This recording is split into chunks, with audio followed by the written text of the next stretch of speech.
2 Chronicles 12. It took place when the kingdom of Rehoboam was established and strong, that he and all Israel with him forsook the law of the Lord. And it came about in King Rehoboam's 5th year, because they had been unfaithful to the Lord, that Shishak the king of Egypt came up against Jerusalem with 1,200 chariots and 60,000 horsemen. And the people who came with him from Egypt were without number, the Lubim, the Sukkim, and the Ethiopians.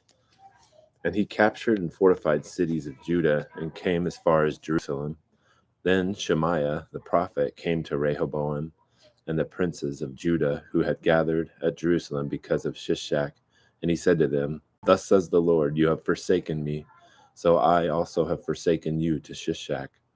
So the princes of Israel and the king humbled themselves and said, "The Lord is righteous."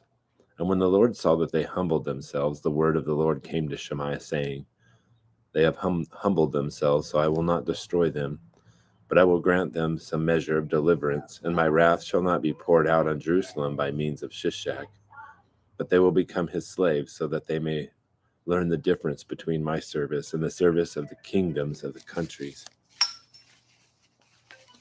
So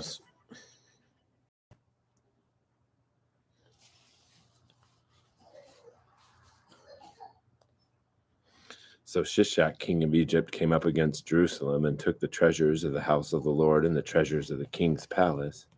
And he took everything. He even took the golden shields which Solomon had made. Then King Rehoboam made shields of bronze in their place and committed them to the care of the commanders of the guard who guarded the door of the king's house. And it happened as often as the king entered the house of the Lord that the guards came and carried them and then brought them back into the guard's room. And when he humbled himself, the anger of the Lord turned away from him so as not to destroy him completely. And also conditions were good in Judah. So King Rehoboam strengthened himself in Jerusalem and reigned. Now Rehoboam was 41 years old when he began to reign, and he reigned 17 years in Jerusalem, the city which the Lord had chosen from all the tribes of Israel to put his name there. And his mother's name was Naamah, the Ammonitess.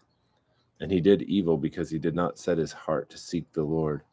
Now the acts of Rehoboam, from first to last, are they not written in the records of Shemaiah the prophet and of Iddo the seer according to the genealogical enrollment? And there were wars between Rehoboam and Jeroboam continually. And Rehoboam slept with his fathers and was buried in the city of David, and his son Abijah became king in his place.